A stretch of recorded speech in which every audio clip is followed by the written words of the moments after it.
Hi, my beauties. This is my daughter, Miranda. I'm awkward. That's my real She's name. quirky. We'll call it that. We're going to discuss depression and bipolar disorder and how it affects our daily lives. And a lot of people go through the same things and so forth.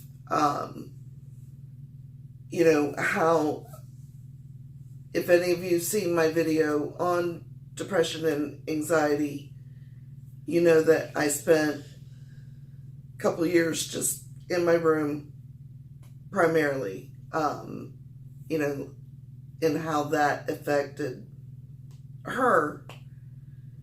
And then when she was diagnosed with having bipolar disorder, how that affected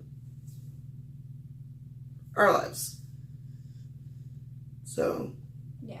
Well, to begin with, my diagnosis was severe bipolar 1, type 1, which is different from type 2 in that the periods of mania and depression are longer than in type 2. Type 2, you have a couple weeks, and in type 1, I have months of depression, and then I'll have a month or two of mania, and then I'll have months of depression again, and it's constant daily mood swings as well as the big giant waves of mood swings that happen and take over my year-to-year basis. and then my actual diagnosis is massive depressive disorder with generalized anxiety. I have generalized anxiety too, and panic disorder, which causes panic attacks, versus like generalized anxiety is like the anxious day-to-day feeling, whereas panic attacks are a bigger form of anxiety that physically take over your whole body as well as mentally. That's where you get the fight or flight feeling. Yeah. Where, you know, like with me, I can go to the store, Walmart, wherever, many times and be fine. And then I'll go another time and suddenly it's just like, I've got this urge. I've got to leave. It's happened at Disney when the kids were young. My husband and I both worked for Disney, so we had tons of passes. And So, you know, I registered it as like being a little kid, seeing that I didn't think anything. I just thought we were leaving the store or leaving the Disney or leaving wherever we were. You know, I didn't really picture it as being Mom was going through stuff until I turned into a teenager and was going through my own stuff, noticing that Mom was very withdrawn, thrown in her bedroom all the time, dealing with her depression, and she was never closed off about it. You know, like she always came out and said things.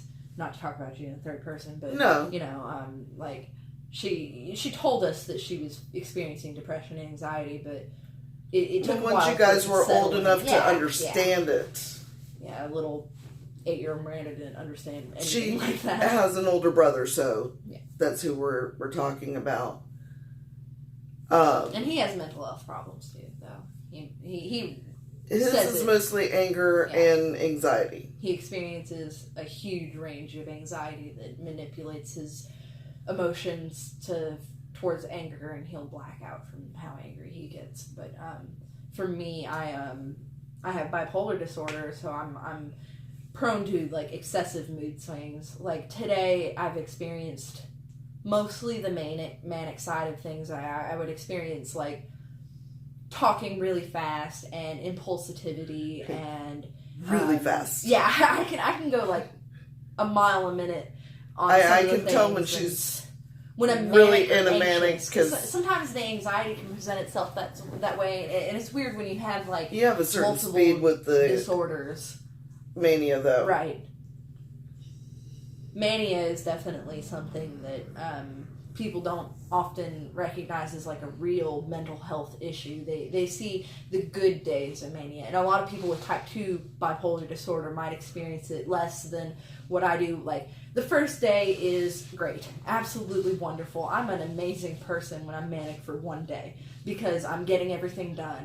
I'm talking very openly, and I'm using a lot of words, and I'm very talkative, but a good talkative, not like the too much person. I'm not overzealous with it or anything like that. But day 2, it becomes worse and worse, and so on, and until week 3, I'm doing things that I never thought I would ever do. I'm buying things that I don't even need, I don't care about. I'm so impulsive that I don't care. I'm sleeping with people who I otherwise wouldn't sleep with if I wasn't mentally ill. You know, I'm doing things that I myself do not feel like I'm in control with. I feel like Miranda is in the passenger seat and Manic Miranda is driving right now.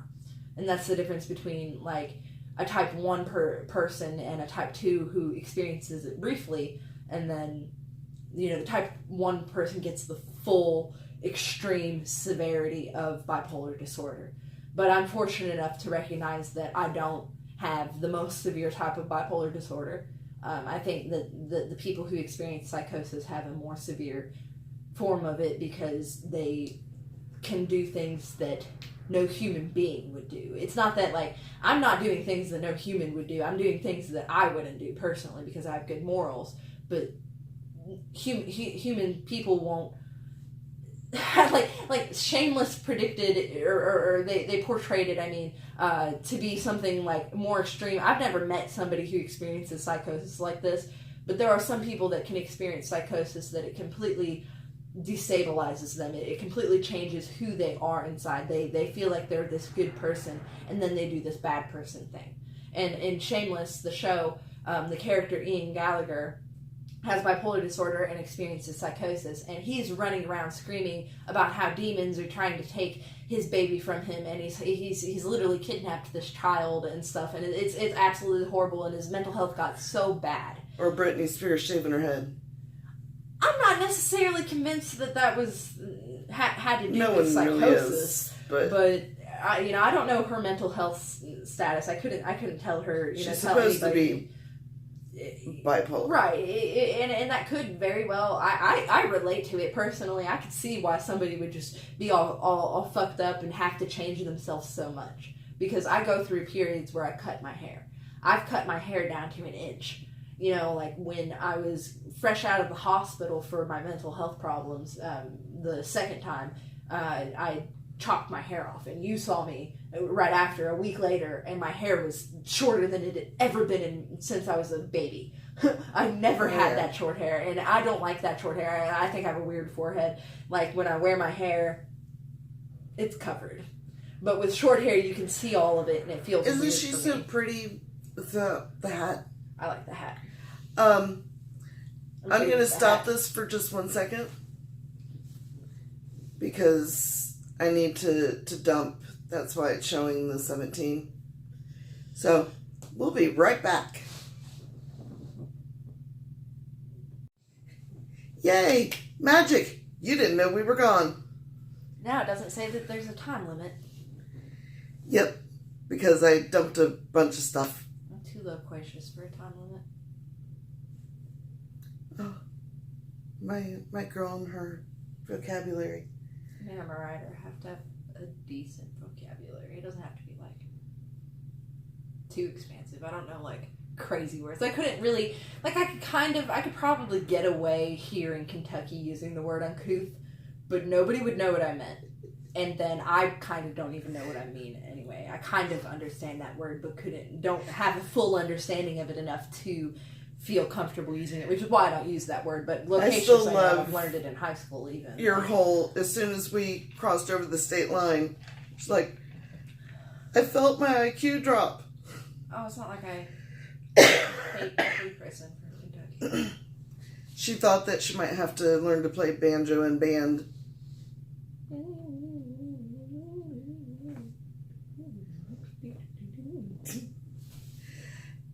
If you haven't noticed, she's very, very musical. The only instrument that she had formal training on is her alto saxophone. Taught herself piano and guitar. She tested out a piano one at Morehead University. That's how talented she is. And I'm learning how to do the instruments correctly now. I did it all on my own and fucked it all. Oh. I tried. You can't like expect me not to at least drop one F-bomb without realizing it. So there's the one. I'll try better now. Warning 1. Red card. If only you had like an editing processor machine thingy that could. I don't know how to cut that part out. Like beep. There is. I just don't know how to do it. It'd be alright. So I don't edit. I just pause. Say curse words on YouTube. It's okay. You can, but I try to keep it a little more on the PG. Just put a caption. This is not safe for kids because my daughter had to use the F word once. No, in the first part you used it. No, I didn't. Yeah, you did. What did I say that had the F word? I don't remember now, but I can play it back once Oh we're my done. God. I didn't even realize So I did actually, the that's time. warning 2. Well, I guess the first one was like a freebie, and the one that I did during this video is a warning because I didn't The one get that you warning acknowledged. because I didn't even know I did it. I curse like a sailor. It's a curse, literally. My dad drove a truck, so I grew up with just about every curse word you could imagine. What's Dad's excuse? And what's all the people that like I hear using curse words excuse? Oh, there! Can you kill spiders? Where's the spider? Over there on the wall. I don't Going see a towards spider. my bedroom. There's not a spider over there. Yes, there is. At the very bottom.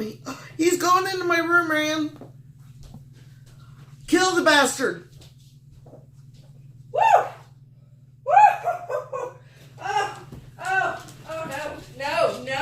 No. I can't take my eyes off it because I'll lose it, but I can't find something to kill it with. Oh my God. Oh, no. Oh God. It's just walking along there. It's huge. It's the size of like a dime. Oh my God. What if it like jumps on me and like kills me? Oh, did I kill it? Or is it just fucked up? That's warning shot number like 2. I just said the F word on camera again. I don't even care at this point. Stop! Is he No, dead? Eat it. I don't know. I'm not like a bug expert. I don't like do this. Is he moving? Oh, he moved when I opened the door, but he didn't move. Like he looks all curled up and like, yeah, he's definitely dead. I've like squished him so hard. Nerve like, twitch. Oh yeah, he's dead. He's not Okay. doing the things. I have serious issues. We don't do spiders at all. I'm the type that would burn down the house to kill a spider. I don't really do spiders either. Broke a broom once, killing one. But I do defending my family. I was proud. I'll defend my family, but I might not necessarily like kill a spider for myself. I might just move to a different house, burn my house down. Honey, it's time to get out. A bug landed on me in Marching Band one time. It's just a Here's regular bug. Marley boy. He's so handsome. You can't see him on camera. You did for a second. Oh, but anyway, bug landed on me in Marching Band. I was standing at attention. You're which is so like handsome. rigid. And still, You're so handsome. and there's absolutely no movement going on. You're not supposed to move. And this bug lands right on my shirt. It's this blue neon, like, giant bug about, like, you know, the size of like a nickel. And it's a freaky bug that I've never seen before. Oh, he's gonna knock over the camera. Oh, but anyway, this bug lands on me, and I start bawling my eyes out because I'm afraid of bugs. I'm afraid of spiders. I'm like literally crying. Tears are visibly coming down my face, staining my shirt. And my best friend reaches over with her flute and tries to knock the bug off. And so the director yells at us because we're moving at attention, and he was trying to make a point that like nobody should move, even the seniors and stuff.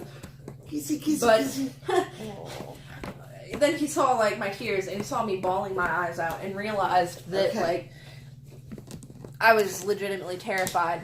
You're messing with the camera, Marley. Go lay down. Be a good boy. The bugs would kill me or something. I don't know what type You of have bugs plenty. that was. Go lay down. Nobody told me I'd be encountering neon blue bugs in Kentucky. That's the kind you get in Florida. That's the kind I got in Kentucky on the marching band field here at the high school. Your aunt woke me up at 5 in the morning. My sister, 5 in the morning, to kill a palmetto bug that was outside because it woke her up. Called her baby, told her to go back to bed. But anyway, mental health, yay! Oh yeah. I don't remember what we last discussed about the disorders that we have going on in our brain. The impulsivity of bipolar disorder. It's kind of where you were at. Yeah, but it kind of basically covered everything I was saying. What more should we discuss? Well, I mean, like, for me, with your diagnosis, it's, I don't know how to describe it.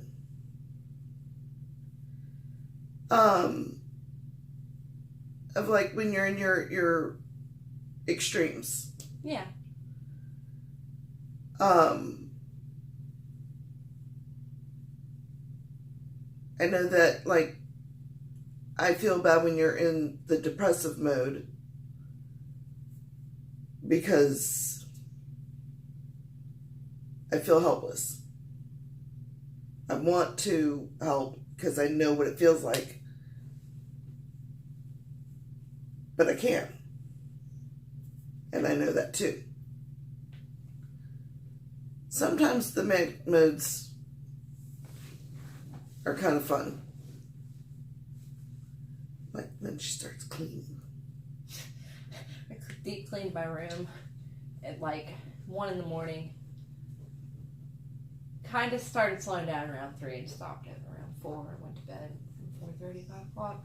And just couldn't stop myself from cleaning. Like, sometimes I get like extra boosts of energy at random periods of times. When the mania gets really, really bad, or the entire bipolar disorder gets too undiagnosed. Because, like, I wasn't diagnosed. I'd been suffering for about 5 years with it and not realizing what was going on and just feeling like I was just broken and never going to realize that, you know, it's just some brain chemicals going off a little bit that can be managed. Like humans have figured out enough about medicine to figure out the right combination of chemicals to put those extra boosts where they need to be. And when I'm on medicine, I'm a totally different person than when I'm off medicine for 5 years. 5 years off medicine is absolutely horrible. I'm constantly flipping back and forth, never able to stabilize, never able to feel great. If something bad happened, it was absolutely the end of the world. Bawling my eyes out, shaking, crying, and the anxiety made it worse. Panic disorder made it absolutely worse. And when my bipolar disorder is untreated, my anxiety is higher because I can't control all of those disorders. I can only manage one. I think that if I control the bipolar disorder, that the anxiety will go down and I can work on both of the different anxiety disorders. And the panic disorder isn't as bad with age. It goes through different periods, you know, different triggers, and being able to understand the disorder helps, you know. So definitely check yourself, you know, figure out what's going on with your. I have meds for mine. Self. Yeah, and I'm going to be on medicine again. I was on medicine last year, and it made me, instead of going to 10 and 1, I was like 6 and 4. You don't really want to be 5. Being 5 means you're not really feeling anything, and you want to feel things, but you just don't want to be constantly flipping between 10 and 1. You don't want to be so unstable that you are hurting yourself and the people around you, that you're damaging your life and fucking and that's messing everything up. Kind of the connotation behind it. People believe that it's always the 10 and 1, that it's to the extremes. Ooh, he's cute. To the extremes all the time, and it's not. My mother is bipolar. Not that she'll admit it now. She used to admit that she was manic depressive until she found out the same thing.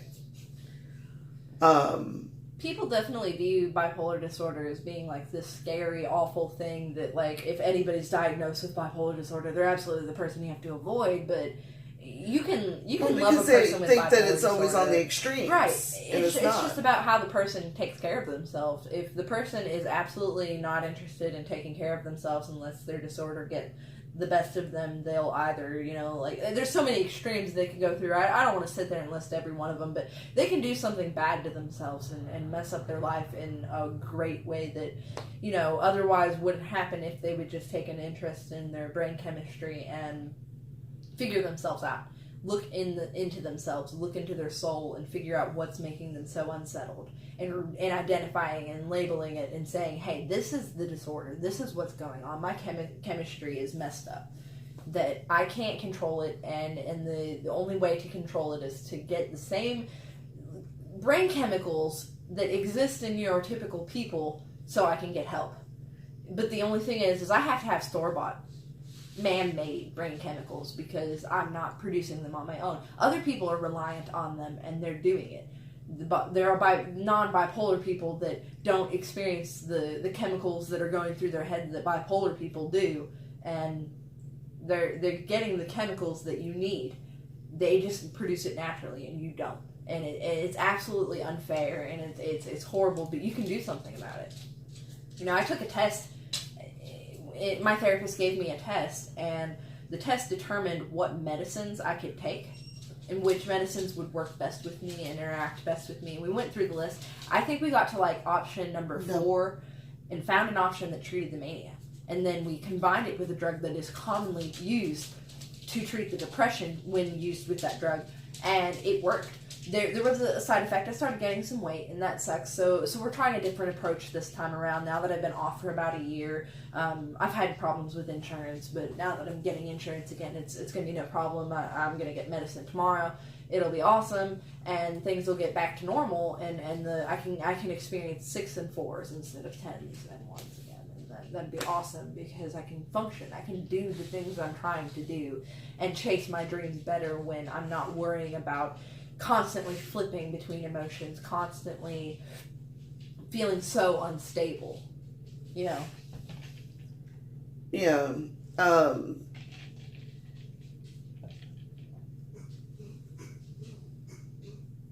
We thought, hold please. Yeah. Okay. I tried. I really did. It was a bad decision.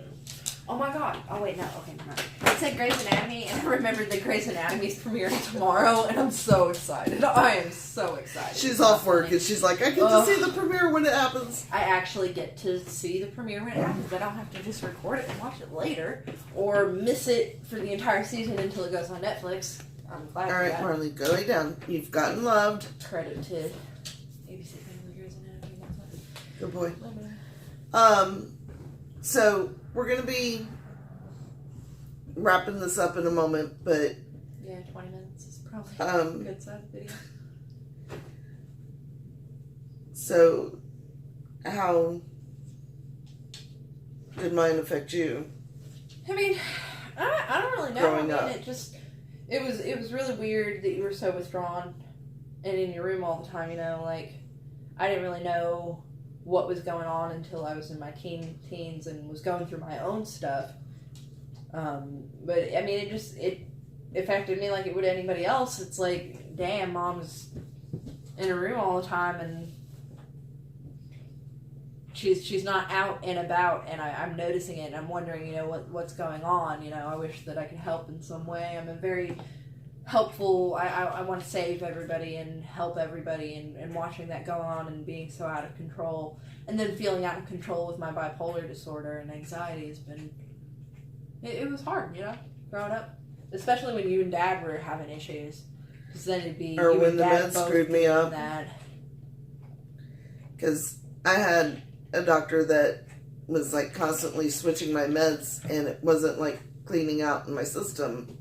Which I don't understand. I have the same doctor, and that doctor makes sure that I go up slowly and taper down slowly before I stop taking medicines. Every single medicine I've ever tried has been that way. I completely get the medicine out of my system before switching on to medicine. So I don't understand why he did that with you and how it got that way. I don't know. I no longer see him. I do.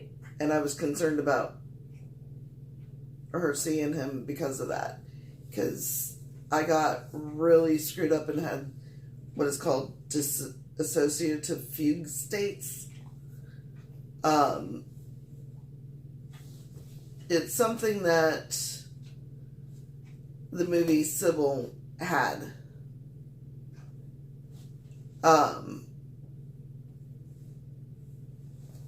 She went through that.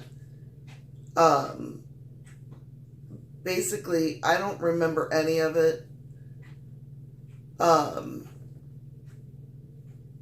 But apparently I would, like, suddenly, without warning, go back in time. Sometimes it was like a few years, sometimes it was all the way back to where I didn't even recognize my husband. Just going by what I was told. My husband and my mom both said that she had to convince me to get in the car with him because I went back to a time before him. And I was also told that I was introduced to the kids a few times.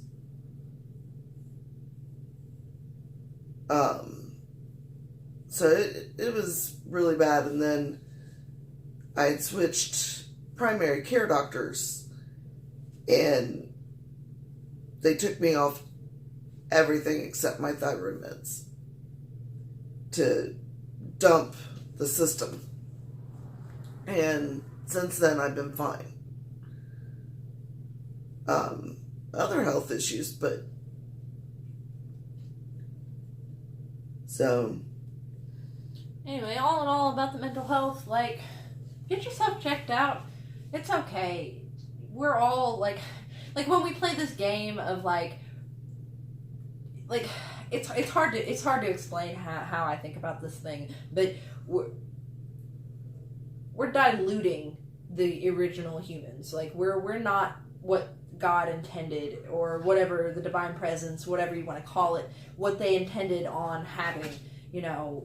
He created, or she, or whatever that thing created, humanity, put the soul inside the vessel, and that vessel procreated and procreated and procreated and so on and so forth until so many years have passed, and it's 2018, and now we have all these people with all these problems, physical and mental, and it's normal because we keep trying to play God. And we keep thinking that, if we blend with this person who we've never met, we don't know anything about, we have no clue if they're even anywhere remotely good at being a person, and then we create these babies, and sometimes they turn out to be the best human beings in the world, and then sometimes they turn out to be the scourge of the earth, people who rob, steal, murder, rape people. Scientifically, when you were looking for a mate, you were looking, the females were attracted to whoever was strongest and healthiest. Right. It's still that way in the animal world. You see it among elephants and tigers and bears. Oh my. I have a song that has a kind of little part about that. Where you'll have, like with elephants, you'll have two bulls that are fighting for the one female to mate with. And she will happily go off with whoever wins because he's the strongest. And humans, we just have one night stands and end up getting pregnant and then think you can make it work. Making the baby when either the mom sucks or the dad sucks or both suck or neither suck, and it works out. It's great. Or maybe one sucks and it works out and it's great. There's never exactly any set type of what'll cause a bad person versus a good person. And inherently we can't just define people as bad or good. It's a whole spectrum that we cross fluidly. That we want to find balance between the two, but a lot of times humans are not balanced, particularly when it comes to brain chemistry. I felt like I've been a bad person when my mental health has gotten so bad, and that's because I was unbalanced. And when I find balance, when I find peace, when I fix the brain chemistry and realize that life isn't really bad, because I'm a positive, happy, light person that isn't really a negative. I don't think like, oh, the world sucks all the time. I've never been that type of person. A lot of people never realized that I was actually depressed because I always smiled. I was always happy. And, I was just that good at hiding it. And that's something that is very dangerous for someone that has a mental health disorder of any kind, is to hide it. Because when you hide it, things get very dangerous in your mind. You need to be able to communicate to someone, anyone. Have a person. And if that person's a hired professional, so be it. Hey, at least they care. You can find a paid person, somebody you have to use your insurance to get them to talk to you. And that's absolutely heartbreaking if that's the only person that you can talk to. But it's better than just shoving it away thinking, oh, nobody can help me, nobody can do this, because you can reach peace. You can get better. You can even go on support groups. Yeah, they now have them online. So you don't even have to go to a group. It would be better if you did, because we are social beings. We need that interaction. Yeah. And, if you can sit there and talk with people that are going through the same thing that you are. Just don't be afraid to reach out to somebody. Talk to anybody. And those are usually free too. Groups. Yeah. I've used group chats for different things to find out about suicidal ideation. Well, I mean, even find out about bipolar disorder in general. The actual gathering. Yeah, I've never been to one. Yeah, I'm not sure if there's things like that available in Lexington, and I know there's not in Mount Sterling. But no, there is. In Mount Sterling, there's a place where I don't know mental health people, other than Pathways. Well, that's what I'm talking about. Right. They have groups. A lot of people avoid Pathways, and I can't imagine it because there's been some... A lot of it's because of the doctor. Right. I've wanted to avoid Pathways at times, too, because of some of the things that going through those programs have put me through. And just the healthcare in Kentucky in general is not up to the standard that I would expect it to be, or that I would expect any place to be. That we should all be treating each other with more care than I feel like I've received here.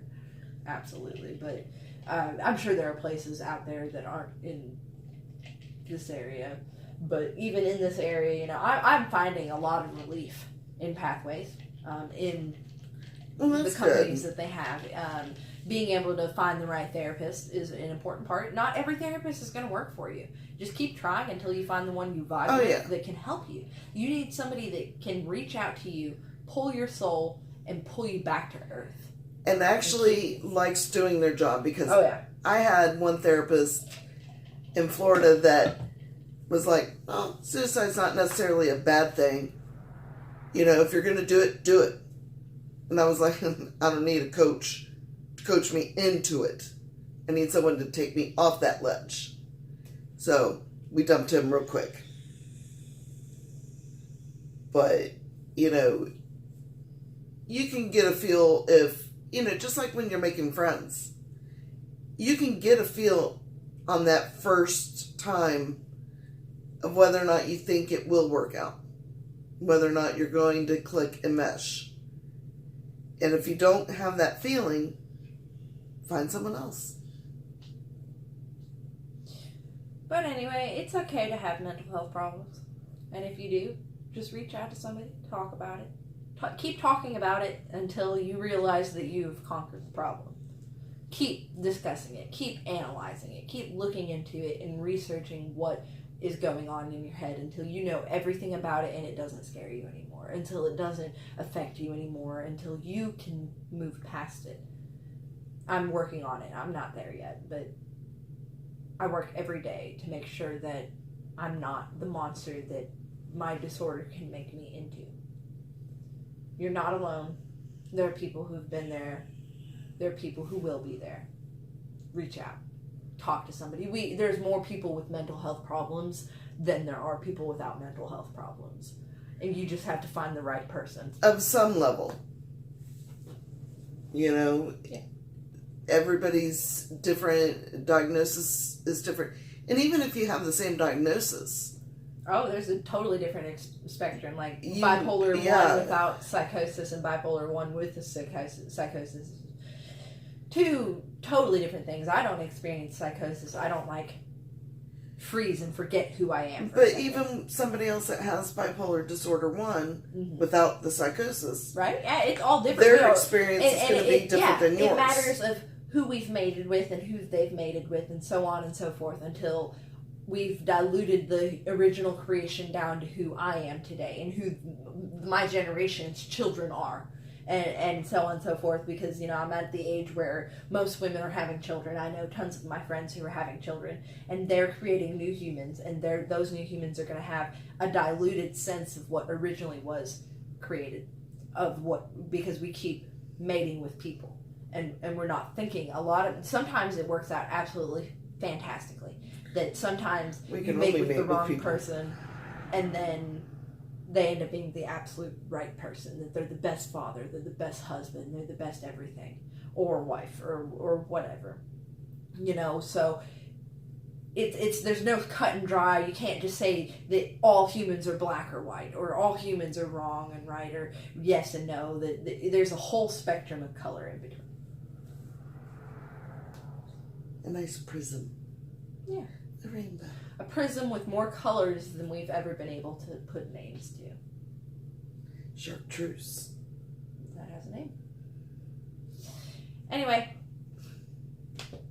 Okay, so if you liked what you saw, ring the bell, smash the thumbs up, leave a comment down below. Tell me if you want to see more of this type of thing, or don't ever do this again. Just let us know. Till then, goodbye, my beauties. You can say it. No. Say it. Just do it. She said it in her head. Bye.